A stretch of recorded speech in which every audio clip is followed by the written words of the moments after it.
What is up, and welcome back to another episode of So There's That. I'm your hostess, doing the mostest, Kiyoshi, and we are here with Film Wednesday, the final animated film for the month of April. Y'all, so the most musically and historically, what's the word? I just had it in my head. Um, Impactful movie that I've seen recently involving music, history, not forgetting where you came from, ancestry, has been Sinners, right? Sinners came out, Ryan Coogler, this year, 2025. Y'all, why does Japan have their own 2021 version of Sinners? Imagine my surprise when I click on it. I'm going through Netflix and go to the movies, anime. Y'all already know I'm trying to make it accessible for y'all to be able to watch. And I see this little mask thingy on there and it says Inu-o. And when I looked at the picture, it reminded me of the masked dancer in that one scene in Sinners, okay? So I'm like, okay, this looks interesting. I click on it and it's about a cursed dancer and a singer. They basically get together, the biwa player and his troupe, their troupe of biwa players who are priests, they're blind. And biwa players are traditionally blind. I looked that up and found that out. They link up after the biwa player, Ôtomo, his family, his dad, and I think his uncle or something, they were out on a boat, found some sword, some magic things happened, and they die, right? And so when they died, the ancestors were with Ôtomo and they're like, you can't ever forget us. You need to continue to sing about us. These people did this, set us up and eradicated us. You can never let people to forget the true story of the Heike people. So on this journey of him as a kid and just really trying to figure out what his spiritual journey is now that he doesn't have his father, his mom is like, you need to figure this out. Oh my God, my world is gone. And he meets this weird looking fella that has a mask on who didn't have a name. He was born without a name, so he had to name himself, and he named himself Inu-o. So they link up, right? And at first they're just kind of in and out, and Inu-o's kind of like, oh, why are there spirits surrounding you? And Tomo's like, you see them? And he's like, yeah. So they're kind of going through this journey. And before Ôtomo even got into priesthood and things of that nature, he heard a biwa player singing on the street, and he walked up to him and he was like, why are you singing these stories? And he was like, if I don't sing them, then the truth will be forgotten. So that's how Ôtomo got into singing, rounding up a band and telling the story so that his mother, his dad, his family, his ancestry, all the people who were eradicated still lives on. So he's doing this, he's getting older. And at this point, baby, so this is why I say it's the Japanese version of Sinners.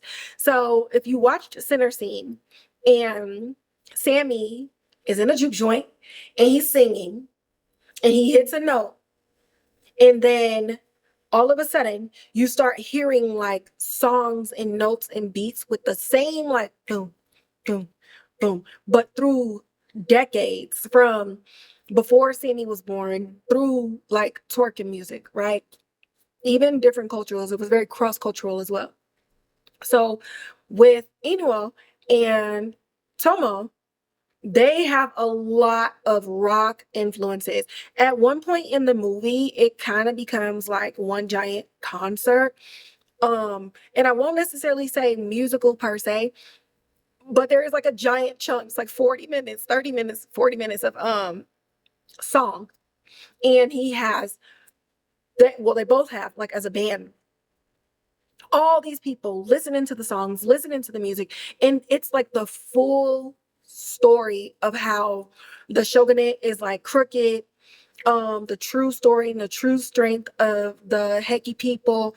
And so not only are they amassing like this huge following, but after a while, you know how it is when you be singing songs, and I'll give an example. Step back, you're dancing kind of close. Feel a little poke coming through on you. When I was young, and even through like mid-20s, I was just singing it. Like I was just singing it. And then one day, I was in the bathroom washing my hands, and I always be singing when I wash my hands. Don't ask. And I started singing it. And I said, wait a minute. They were grinding on each other and his penis got hard. So then I'm like, thinking of other songs like Janet Jackson. Oh, my girls at the party. Look at that body. Shaking that thing like you never did see. Got a nice package, all right. Guess I'm going to have to ride it tonight. And I said, what? I was just singing these words, but now I understand what she's saying. So Shogun is like, who the hell is spreading news of the truth? I only need the stories that I write and that all of the Shogunates wrote, so that nobody really knows what's going on. Because eventually the people, as they're singing, they're going to go home and keep humming and cleaning their dishes and mopping their floors and sweeping and walking to the market. And they're going to realize, hold up, is this the truth? And they're going to start to question that power.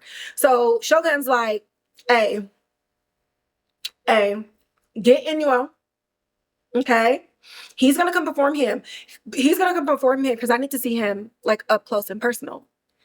Now, there was already a performer like hired by the Shogun.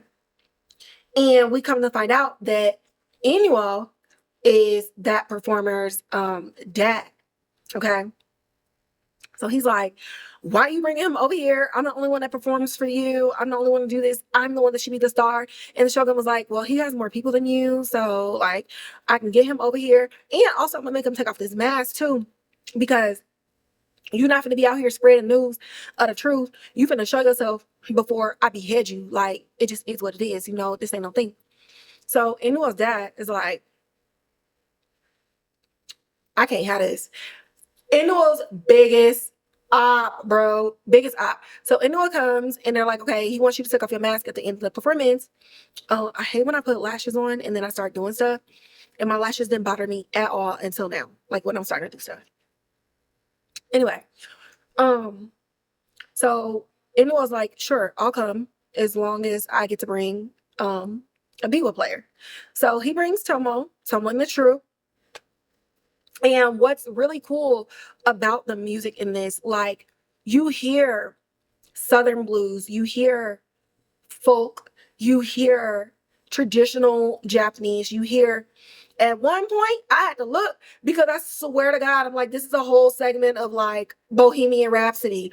The dancing, the liberation, what they were what they were singing and how they were dancing were liberating people and bringing them together in a way that truly felt like when I was looking at it, it reminded me of the what was it, the Loud performance, the AIDS benefit performance with Freddie Mercury. Like, watching this movie, it was like an extended juke joint dancing in Sinners. Like, it's just history, it's just story, it's pride, it's ancestry. And the only way that people aren't forgotten is if you keep talking about them, right? One of the things that they say about memory, right, when people are questioning whether they're going to go to heaven or they're going to go to hell, we don't really know what's necessarily on the other side, but where you go is based on how people remember you. So there's power in storytelling. There's power in passing these things along so that people never forget where they came from. And cultures, okay, many cultures, okay, can relate to this. A lot of us have similar stories, just in different languages, right? But that's what this is about. That is what Inu-oh and Ôtomo represent. Shogun represents oppression. He represents lies and shaping the story in favor for political gain and keeping the masses ignorant of what's really going on, feeding information. So think of it as like, Twitter ads, Facebook ads. I ain't gonna say the rest. But yeah, he's there to keep them stupid at the end of the day. And Inu-oh and Ôtomo are disrupting this. So they come and they perform. Now, Hater Daddy, I didn't catch his name. It just kept saying it's like Inu-oh's dad when I have the closed captions on. So then we find out why Inu-oh didn't have like nobody in his life and had to name himself Chow.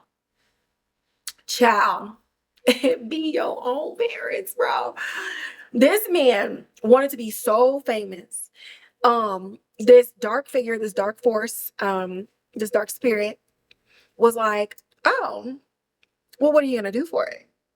He was like, bro, I'm gonna do whatever. Like, it is what it is. I'm gonna be the most famous singer on this is Japan a peninsula? Anyway, he was just like, I'm gonna do whatever. I'll sell my soul. I'll do what it is. So the spirit was like, okay, go kill these priests. So he goes, he killed these priests, and he's like, it's not enough. Like, there's still people better than me. Like, oh my God, like, what am I gonna do? And the masked spirit was like, so when you said anything, you mean anything, or just like anything? And he was like, bruh, anything, bruh. And so the spirit was like, okay, well, give me your unborn child. Give me the soul of your unborn child. He was like, babe, he ain't even blink. And his wife, pregnant with Inu-oh, a nice, healthy baby, ends up feeling this change just happening inside of her stomach. And it basically like turns into, the fetus turns into like this disfigurement of a human being. And so he didn't die, but his soul was just owned by the spirits. So that's why when Inu-oh first met Ôtomo, Ôtomo was like, you could see these spirits that's like talking to me, because he's now directly linked to the spirit world. But the thing with the spirit, it wasn't even about like evil or good, but it was really kind of like exploiting the evil of man, because while he took the soul of Inu-oh before he was ever born, and then subsequently he was abandoned and left alone and had to fend for himself, the spirit still looked out for him and gave him the talent of being able to sing, gave him the talent of being able to dance and being able to convene with the other worlds and stay connected to the spirit. So in fact, his own dad selling his soul to the spirit just to become the greatest bard of all time, your son still ended up being better than you, because you are just an empty shell and an empty vessel, and you only do things for selfish gain, and nobody will follow you because they will clock that you are fake from the jump. So you did all of that just to end up where you were, and the thing that you wanted to destroy was the very thing that destroyed you. Y'all, did I say this was an anime? It's anime, okay? And the messaging goes crazy.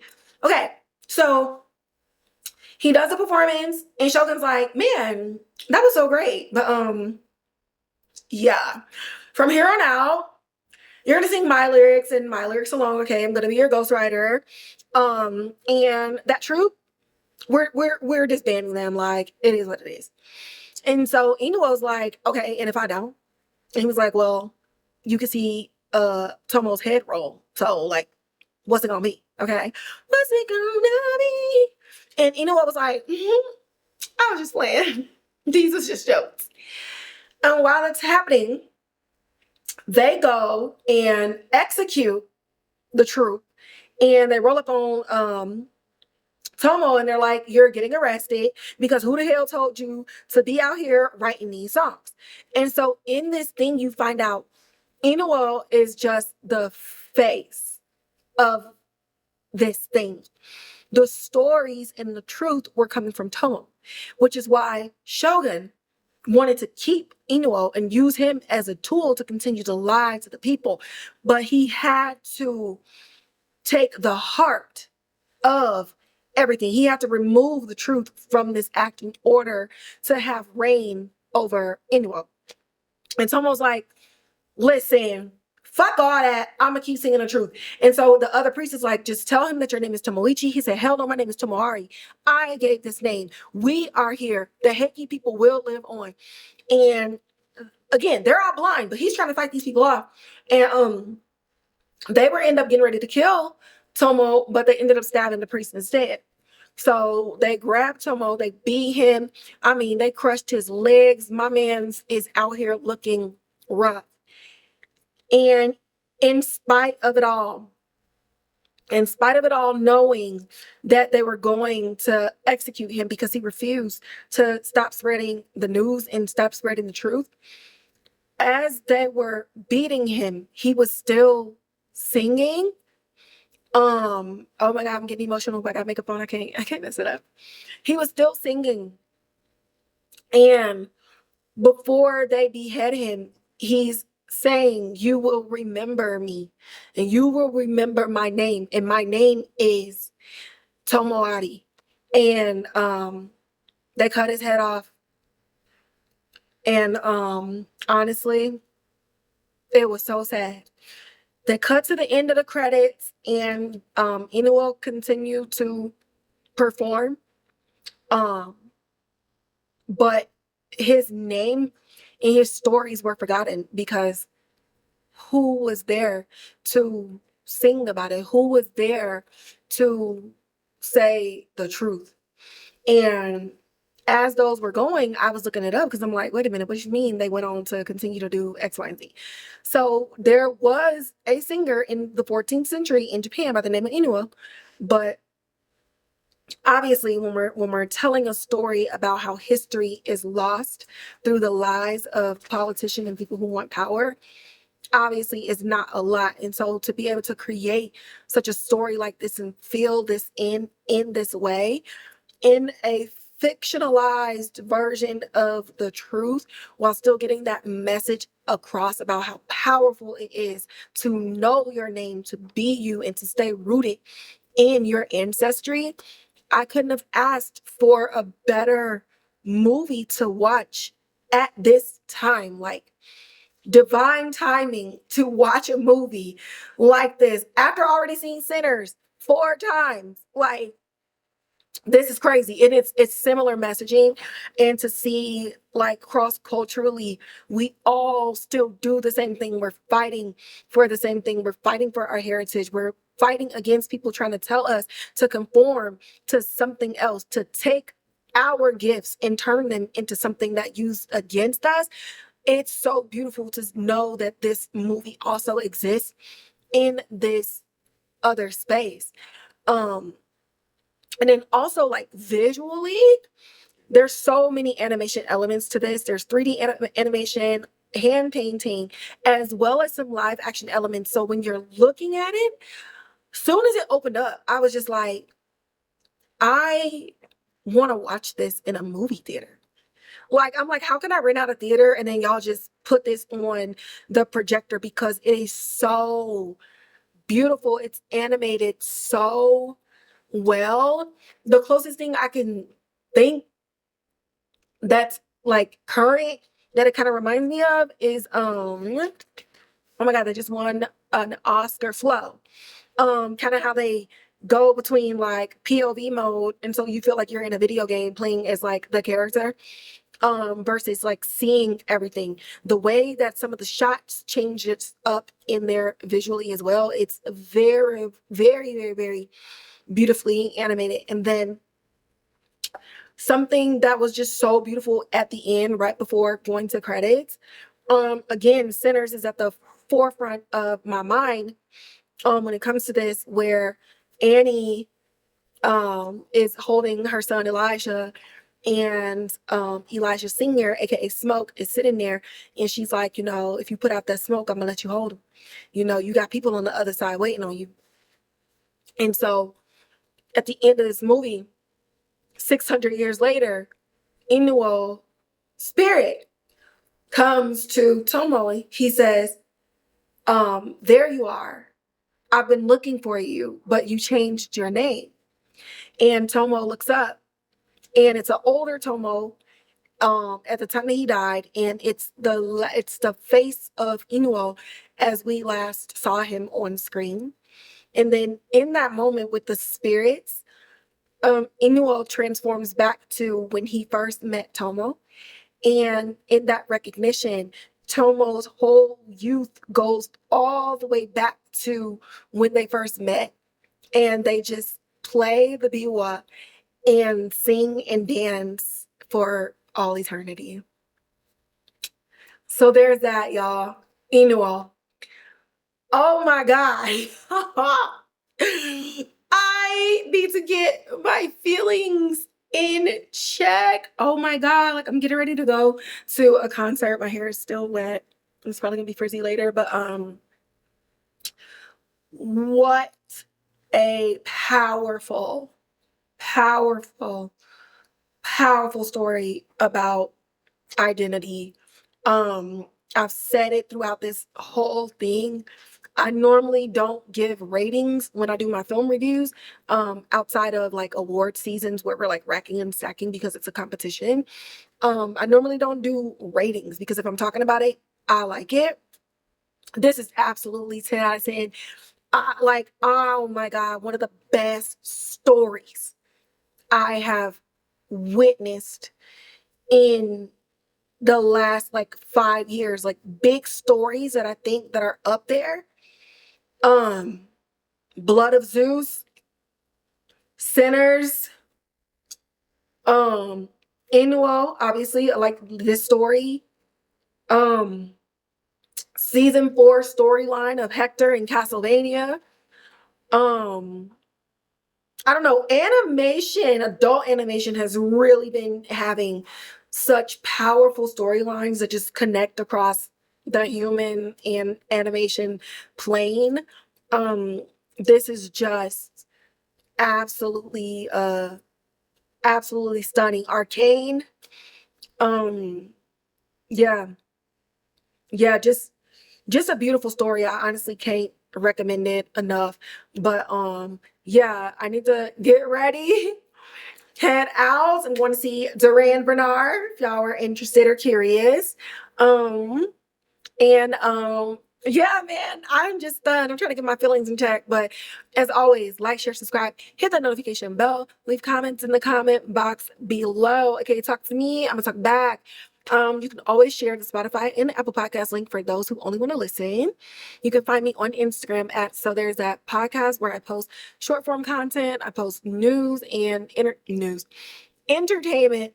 How do I want to say this? Film and television news and updates. Jesus Christ. And you can also find me on TikTok at Kiyoshi, where I do short form reviews there as well. Not always the same as what you'll see on my YouTube shorts or on my Instagram story. So make sure you follow me over there. If you got some requests or episodes that you want me to talk about and review, go ahead and leave those suggestions either on this video or on the video that you want me to talk about or whatever. And you can always find me on Twitter at Kiyoshi.